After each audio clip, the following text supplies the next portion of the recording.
Jeff Radebe is the head of policy in the ANC. Many people don't understand what is this head of policy. That is the committee that coordinates all the subcommittees of the NEC of the ANC. So that is the filter point of all policies of the ANC. So he has given you a broad brush of the discussion document from the various subcommittees of the ANC. But what we have realized is that we can have all these policies. If we don't have an organization, we are not going to be able to implement even a quarter of those policies. That is why we have a document on the organizational renewal and to a great extent the second transition. The organizational renewal document is pointing to the importance of keeping the ANC vibrant and relevant. We are making an admission that any organization, it doesn't matter whether it is the ANC or it is the SABC or it is the New Age or it is Transnet, if it becomes complacent, it can disappear. Every organization grows, it matures, and if it matures and nothing happens to kickstart the growth, it will ultimately decline. Therefore, all the time, we must always ensure that the ANC is kickstarted from time to time. In the document, we're pointing various milestones that reflect the organizational renewal in the ANC. We say 1912 itself was a point of renewal. We say 1940, when Nkrumah came to as the president of the ANC, that kickstarted the growth and renewal and introduced militancy in the ANC. The 1961 formation, let me not jump the 1950s, the program of action was a point of renewal. The formation of Umkhonto weSizwe was a point of renewal. The 1969 Morogoro conference was a point of renewal. 1994 was a point. You can go on all the time in the ANC. There is a point in history where we change step. And that is what has kept the ANC relevant for 100 years, is that it has been capable of adapting and changing. When it adapts, it preserves what is good in the ANC. That is the essence of this document. But what we are saying is that since 1994, the ANC has become an organization and a political power in government.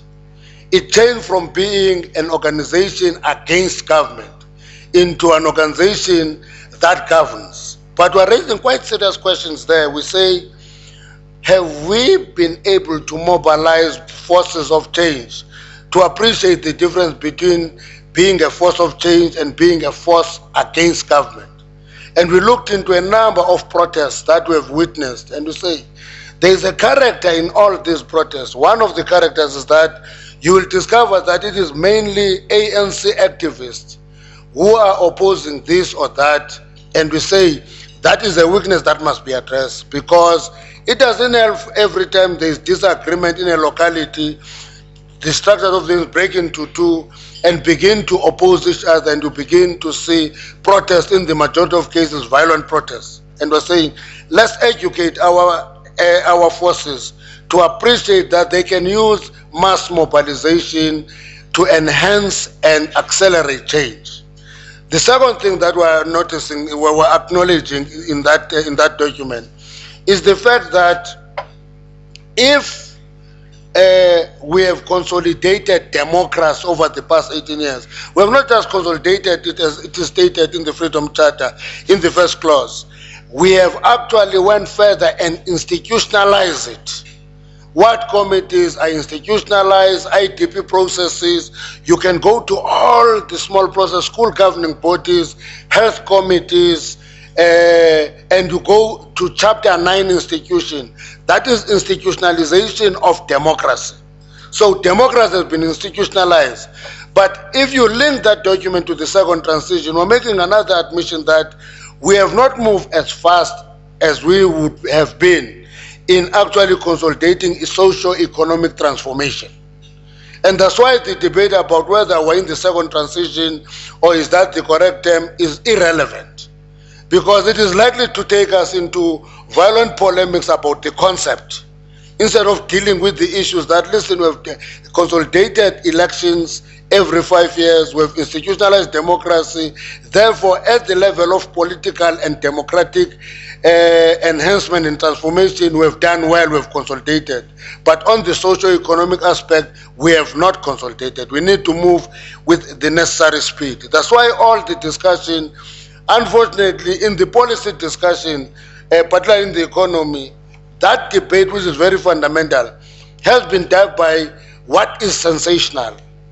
Land without compensation or nationalization, that has been what has been catching the headlines. What has been missed in the process is to have a discussion that says, in 2004, the ownership of mineral deposits below the surface of the soil as required by the Freedom Charter reverted to the state. But what is it that we should do more to ensure that that ownership translates into benefits that accrue to societies and communities? That is the essence of the debate. And therefore, underlying that debate is the fact that there is poverty that is abject in mining areas, for example. You have a big mine, therefore, the debate is about how do we change our economy from being the one of taking bulk commodities from pit to port. And therefore, all we talk about is how do we have a rail line that takes those commodities from a pit to a port and send them off? How do we beneficiate them?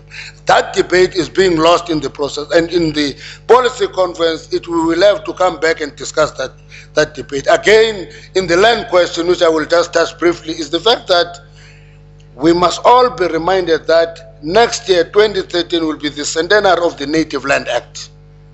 Therefore, doing nothing and moving with a slow pace is going to be an emotive issue once we begin to talk about the centenary of the Native Land Act of 1913.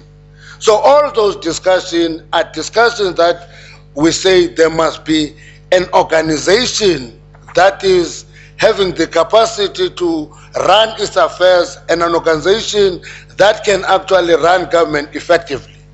That is why Comrade Jeff referred to the question of the National Development Plan. That National Development Plan is reinforcing the observation made by the ANC itself in a number of areas, whether it is education, it is poverty, it is unemployment, and whether it is health. All those 9 areas identified in the National Development Plan are actually pointing to what we have diagnosed as the ANC. But we are inviting ideas that it is not about the ANC. The ANC doesn't have a monopoly of wisdom. It is about society shaping and not become spectators in a theater of change around them. Society must determine their own destiny. That's why we are inviting these ideas. That's why we are here today, that people must contribute, help us think through these issues, because we do not have a monopoly of wisdom. Thank you very much. Thank you very much indeed.